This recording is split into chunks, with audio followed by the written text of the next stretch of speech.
What is up, everyone? Welcome back to another episode of the Winner Circle Sports Podcast. I'm back, as always, with Nardi. We got two home series just wrapped up, Yanks versus the Guardians, Mets versus the Padres. But today, joining us, we have a very special guest, Nardi. But this is actually not his first time on the program. If you guys would please welcome San Diego's finest, Delta Sigma Pies, Mr. October, Mr. Park Boulevard, Joey Network, Joey Buyback, Joey Baseball. Give it up. It's Joe Webster, Hello, everybody. everyone. Come on. How you doing? Come on. I mean, what a guy to have on for the San Diego Mets app.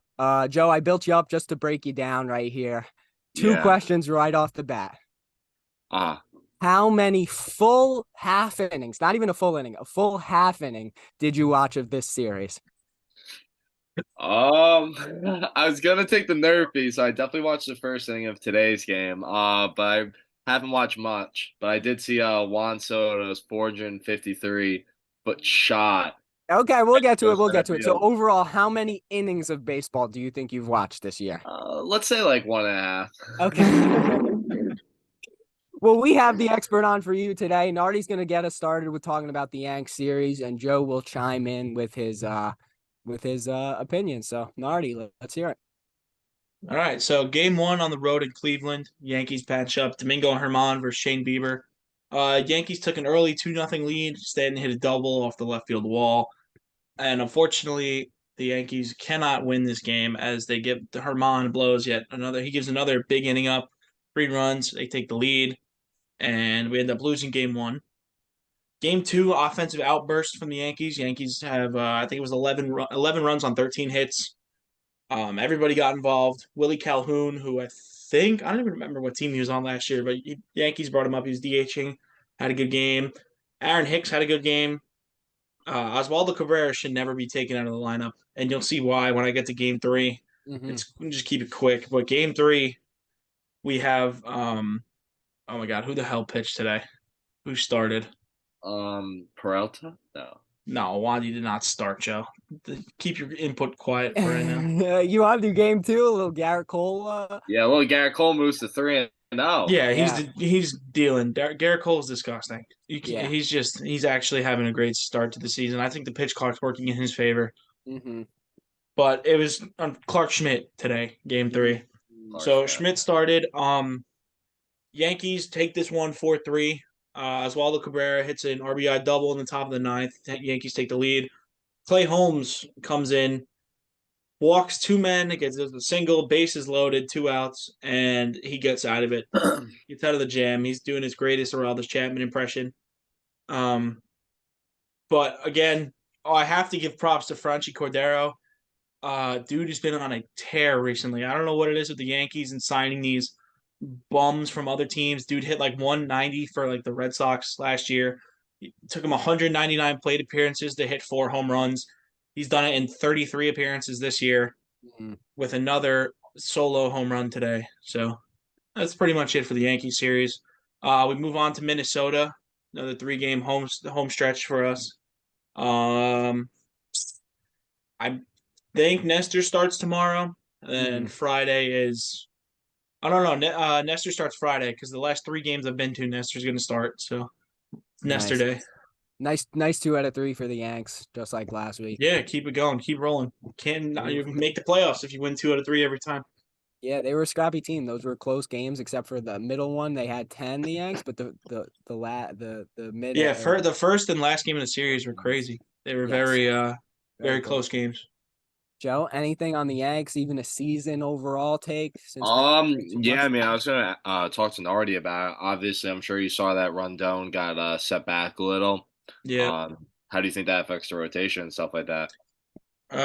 So there's a stat you saw it in the chat. Julian sent it earlier, actually. I think the Yankees were 11-0 when it was, or 8-0 when Cole, Brito, or Nestor starts, but when Schmidt or oh my God, who am I missing?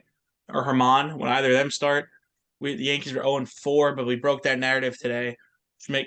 Schmidt didn't get the win, but he did keep us in the game. So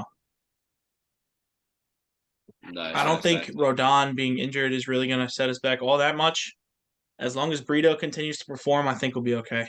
Yeah, I think it I only am gets better. excited. I am excited to say the least. To see Rondon in a Yankees jersey, I feel like he has some great stuff. Mhm. As long as obviously like the pitch clock doesn't hurt him because it has hurt like many pitchers this year. Mhm. Corbin Burns is one of them, if I'm not mistaken, right? Yeah, no, he is. He finally had a good Struggling start off. last night. He pitched 8 innings. Burns Yeah, Mhm. had eight Gallon. innings, 8 strikeouts, I think. Gallon was struggling off it. He just had a good game. So you see a couple of pitchers did start off rocky with it, but it They're seems to they're acclimating to it slowly. Yeah. yeah. So we'll see if Rondon is quick to acclimate to it. Awesome. All right, let's Shall we get into move Mets on to the Padres. Mets? Yeah, go for it. Awesome. Well, I want to shout out former Met Jacob deGrom, pitched in the middle game of his series, breaking Nolan Ryan's record for most strikeouts in the first 3 games for the Rangers. I'm sure they're excited to have him. He's got 27 strikeouts in the first 3 games. And he's Which is throwing crazy 100. because he got shelled in his opening day game too. Hmm. Yeah, he's throwing 100 in the 7th inning still. I mean, he looks good if he could stay healthy. He's gonna have a great year. But our ace, Max Scherzer, was on the hill first game. Sorry we interrupted your snack. Joe, what are you eating? Trail mix? No, some pretzels. Sorry, am I not allowed to have pretzels? Same thing. Got to the gas station pick. I don't know where Yeah, you I did buy get 'em. I actually did get 'em from the gas station. So Max Scherzer on the hill for the first game. He was pitching very carefully because of how he got hit in his last start. He had 8 full counts in the 18 batters that he faced, and he had 97 pitches after 5 innings. Damn. So he had 6 strikeouts on the day, but this is going to sound counterintuitive, but he just couldn't get the strikeout. I mean, he was just getting full counts, foul balls, like obviously a lot of pitch at bats. And he just, like I said, I think he was just pitching carefully. He was a little upset after the last one, but shutout. The bullpen pitched great, 8 strikeouts, so we had 14 total strikeouts that game. Shut him out 5-0. Great way to open the series. Jeff and Lindor both had 2 run doubles. And then the funny thing that happened to score the last run is we had 2 back-to-back balls that rolled right on the line, stayed fair, stayed on the line. Manny Machado couldn't believe it. I'll play that video now, but incredible right after each other. Guillorme and Nido just drop one down the line perfectly. That works Yeah. sometimes. Yu Darvish said he's either the luckiest or the unluckiest pitcher like to have that happen too. So, game 2, Nardi, want to give a little shout out to the Yanks. For the Padres, a young man named Ryan Weathers, who is the son of David Weathers, who is a former Met and a former Yankee, winning the 1996 World Series with the Yanks. So shout out to him. This was his second game, not his first MLB start, but still rooting for him because his dad was a Met, pitching in Citi Field. First inning for the Mets, bases loaded, 0 outs. Pete Alonso comes up in a big spot, strikes out. Marcana right after him, double play. That's 2 out of the first inning. Another big spot, bottom 8th inning, 2 on, 2 outs for Lindor. $300 million man, 30,000 in that bat. You'd like to have him hit something there. And he just did not. Lastly, big 9th inning chance, Francisco Alvarez, and he also could not get the job done. But I guess I understand that a little bit more. But if you don't think he could get the hit in the big spot, I mean, put Volge out there for all I care. I mean, we don't have too many options. But Mets were 1-for-8 with runners in scoring position last night, with Pete and Lindor having an at bat with that, and Alvarez with 2 at bats. So you're never going to win a baseball game with that stat on the board, and they did not win the middle game. Game 3, the one today that Joe caught the Soto home run for. So if he wants to talk about that, a little first inning shot from Soto. Yeah, I'll speak after you're done about that series. Sure, absolutely, yeah. So first inning again for the Mets, we have bases loaded, this time with 1 out. Marcana gets the chance again. I guess he's supposed to be hitting 5th to give Pete some protection, and he popped out. Jeff afterwards gets the at-bat, ground out. We get 2 back-to-back games, bases loaded in the first inning, and we come out with 0 outs in both games. The first run of the game was from a Nimmo double that went into kind of left center. Soto and Grisham were running, coming against each other, and they both kind of gave up on the ball. It fell in. Lindor with a leadoff home run in the third. Pete hit one as well. They kind of just poked the runs away that game, getting one each inning, which is something that we need to do, but I'd like to have big innings every once in a while too. Mets take that game 5-2. Tyler Miguel, you can't beat him in April. Or we're in May, I guess. Can't beat him in May. Don't try and beat him in It's April. April. Don't try and beat him in April. I said that the first time. I knew what month we're in. And yeah, Mets take 2 out of 3, just like the Yanks. We'll do it all year. Let's hear what Webb has to say. All right, yeah. So going off game one, I'm surprised Sean didn't highlight this, but I think this may be the first time the Mets ever beat Yu Darvish, if I'm not mistaken, off that. Or what I know from just like statistics is Yu Darvish owns the Mets, so Yeah. it's good that the Mets got a big win there. Padres get shut out in that game. I feel like Machado's been struggling a little bit start the season with the bat, but it's okay. Same with kind of Soto, but Soto did hit a 2-run shot today. So that was good to see. And it's good that the Padres at least took one of the games. Because if they got swept, I think it would have been a bad look. But besides that, on Tuesday, Bogarts hit a 2-run shot. Yeah, that's about it. In the fifth, I believe, unless it was in the ninth. Yeah, no, that was in either the eighth or the ninth. That really put the insurance on. I believe it was in the ninth. Yeah, that was their insurance to win that game. But I do have one more thing talking about kind of like the 7, 8, 9 hitter for the Mets. In this series, yeah, Mark Canha, Eduardo Escobar, and then our catcher, who was Nito and Alvarez, so 2 different players. Canha in this series went 1 for 10. Escobar went 0 for 7, and our catcher went 1 for 11. So 2 for 28 from 7, 8, 9, which is pretty much an automatic out. And with a $400 million team, it seems like you maybe shouldn't have as big of a hole as those 3 seem to be. Yeah. So now let me ask you then, because last night, Beatty, Mauricio, and Vientos all hit home runs in the same game for their AAA team. Do you think with this, like you said earlier, your bench really isn't that special when you have to pinch hit? You said put Vogie in or whoever, but do you think these kids should be on the bench at least? Especially now with Escobar struggling as much as he has to open the season, do you think that Beatty should be getting his opportunity now? Yeah, I think that Beatty comes up the first out of all of them.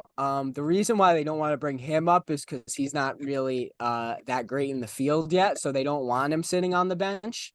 Even if his bat was good, they want him to develop in the field. But I think he could play third base and hit as well. I think he'll get the job by the end of the month if Escobar can't get it. Unfortunately for Mauricio, he has one of the best shortstops in the league, defensive shortstops in the league. Yeah. So he's stuck there for a while. He could ride the bench, but I'm sure they want the same thing, him to play the field. By the way, going off Machado's struggles in the series, he actually went 1 for 13. And that one was a big hit. That was a 2-out double. Yeah. And this is the longest in Machado's career that he's yet to hit a home run. So I think we hammer that on the home series against the Brewers this week. Yeah. Could be got to be incredibly due. Yeah. I'd also like to give a special shout out to Xander Bogaerts. He's been playing amazing for the Padres. Yeah, Bogaerts has started the season very, very well. I'm very happy he's out of the AL East. Yeah, and they're gonna have back, Tatis come back. So I really do want to see this lineup when it's at full force. Yeah, it's scary having. I was gonna say this. I'm sure you guys would agree that Machado and Soto could possibly be the best back-to-back combo, in my opinion, better than Lindor and Pete. Like having those guys. When they're on the ball, they're definitely up there. They're scary. And you have Bogaerts in front of them too. So Bogaerts, it's Bogaerts 2, Machado 3, and then Soto 4. They've been batting Machado 2. They started the season Soto 2, Machado 3. Yeah, Bogaerts 4. But doesn't matter what order it's in. Regardless of what order it's in, it's a great lineup. Yeah, that whole line. Didn't Cronenworth have a very? He's been quiet, not quiet, but he's been sleeping under the radar. Yeah, Cronenworth is a very good second baseman. He is, but he hasn't been batting that good this year. He's 214 right now. He's definitely underrated on that lineup for sure, but last year he was very good. Yeah, absolutely. Soto's going to heat up, all those guys. I think kind of the same thing with the Mets, looking at the batting average of Lindor and Pete, low 200s. A lot of the players are in the hundreds, like Nimmo. That's going to change. I mean, there's no way that they're gonna be batting 215, 220 come the All-Star break. Yeah. They're gonna be up there 250 plus. Hopefully we get a couple guys in threes, but I think with the bats for the Mets, at least there's more room to go up than down, I would hope. See ya. Sorry, I went to grab my water. Relax. Sorry. All right, Joe. Well, these things aren't too long, so if you do ever want to watch an episode, it only takes about 10 minutes of your time. But nobody ever watches past the first minute, 50 seconds. So if you do, we appreciate it. Nardi, would you like to say anything to the folks? Not really. Just Yankees, Twins coming up at home. Who do the Mets have next? The Mets have a West Coast trip coming up. We have the Oakland Athletics first, so I'm glad that we start kind of a little lower. Then we got the Doyers, which Joe would be welcome to come back for that episode. Wait, how do you say it? Joe says it. The Doyers? The Doyers. You got the Dodgers, and then we have the Giants next. So the Giants have a big home run percentage. Yeah, that's the ball's flying out for them. We're going to see Conforto and Davis, but that's not for another 2 weeks. So we got the A's next, West Coast trip. Let's come out 50-50, maybe. Have you swept anybody yet this season? No, right? This could probably be your first sweep of the season for sure, because these Athletics are not. Mm-hmm. They're not it, man. They have a minus. They're not the Moneyball team. They definitely not. They have a minus 53 run differential, which is the worst in the MLB. Yeah, that's rough. They're definitely not scouting undervalued players, but I'm hoping that lets the guys maybe take a breath. First of all, get good with the time. And maybe get the bats a little hot going to LA on Wednesday. Can we speak a little about the Rays, though? I do want to kind of know your guys' opinion on it. No, they're kind of dangerous, bro. But they haven't really. I don't know how to explain it. Like, they haven't played anybody crazy yet. Like, they haven't played any of these top. I feel like they're playing the bottom 20 teams. They haven't played anybody above that yet. But their pitching has been lights out so far. Jeffrey Springs, Shane McClanahan, they're all, dude, it's insane. They're pitching 7-8 innings a game, getting 6, 7, 8 strikeouts a game. Their lineup is batting. Randy Arozarena picked up where he left off in the World Baseball Classic and has been tearing it up. That team is actually they worry me more than any other team in the East. I know it's early in the season, but if the Rays can stay healthy, because last year I think McClanahan went down. Springs wasn't there last year. That guy Glasnow. Yeah, Tyler Glasnow too. Yeah, like that. Their whole team is good, and when those two got hurt, it was Corey Kluber leading the charge for them. So that pitching rotation is very solid. Their bullpen is solid. The lineup is solid. That team, if they stay healthy, could easily win 100 games. I don't know if I heard this guy. Yeah, my bad, Nardi. I don't know if you know for sure, but I remember you saying you either play the Rays or the Blue Jays super late. Is it the Rays? It's one of the two. I don't know which one. I'll check. That first series between the Yanks and the Rays is going to be a must-see for sure. While Joe is talking, I'll look it up. Go ahead, Joey Baseball. What do you got for us? Oh, yeah, I just like to say, the Rays have been good. It's also keep an eye out on the Diamondbacks. I think Diamondbacks have been really good to start the year.